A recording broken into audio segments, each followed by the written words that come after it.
the cobalt market is very concentrated out of the DRC. In fact, I think it's just over 50% today that comes out of the DRC.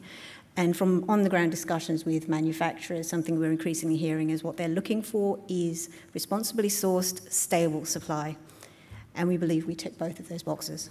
We own 100% of all three of our projects. That means full flexibility, full control over our project development, and therefore maximum value back to our shareholders. Secondly, we aim to go to end-to-end production, so mining our own ore through to processing, all on the same site. So we know exactly where our product is coming from, we can explain exactly where it's coming from, and we know exactly how it's sourced.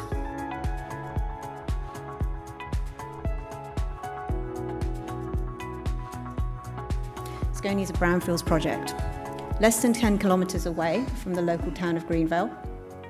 So it's got all the mod cons that you would hope to have in a residential operation. There's an operational airport close by, sealed roads to the Port of Townsville, which is less than 250 kilometres away, high voltage power, the restaurant, school, golf course, and for that reason, we expect to be operating a drive-in, drive-out operation.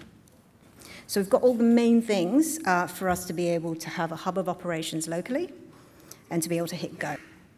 So it's based out of Greenvale, world-class resource, fantastic numbers that we put out in our recent mineral resource update. Low impurity ore, specifically low in magnesium, which is very important when processing nickel laterites. What we're aiming for is large-scale production of nickel sulfate and cobalt sulfate. And just to give you an idea of order of magnitude, that's around 11,900 tonnes per annum of nickel metal equivalent forecasted in our BFS, and around 1,800 tonnes per annum of cobalt metal equivalent over the 18 years initial life of mine. We've also, pleased to say, we've had very good support from the state government in Queensland, and we recently awarded prescribed project status. So towards the end of last year, we finished up a resource expansion drilling program. As I mentioned in an earlier slide, we released a new mineral resource update just a few days ago. Very pleased with the numbers so far. So in terms of tonnage increase in the Greenvale deposit, we increased more than 60%, and at Lucknow, we almost doubled. And we did this while maintaining grades across both deposits, so very pleased with the results so far.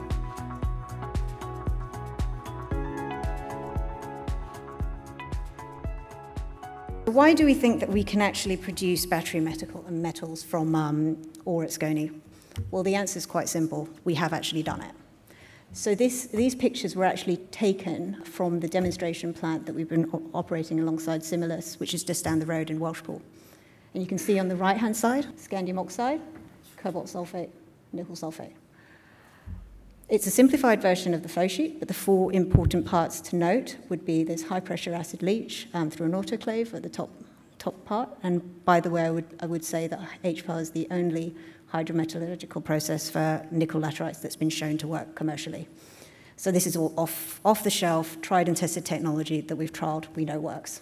So a slurry comes out of the autoclave, that then goes into impurity removal, which is mainly iron. You then end up with a mixed sulfide precipitate, MSP, and this is where most companies or most producers stop. So this is the intermediate product. What we aim to do is to take it a step further, pressure oxidation leach, solvent extraction, crystallization, which simply speaking is evaporation of water, and to get to the final product.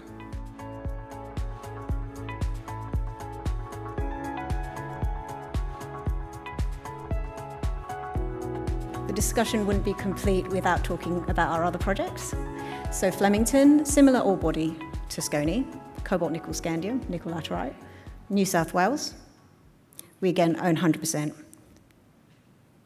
The plan here, because there's been fairly little exploration there, is to build up a resource and use whatever that we've learned from Scony as a benchmark for production.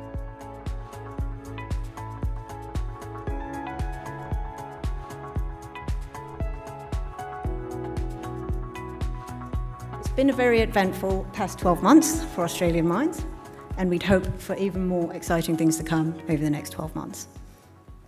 What's immediately on the horizon? As I just mentioned, revised mine plan, deliver an optimised feasibility study, tie up project financing, then start building. We know what's in the ground, we know we can process it, we know we can mine it profitably. We believe we're ahead of the game and we have a first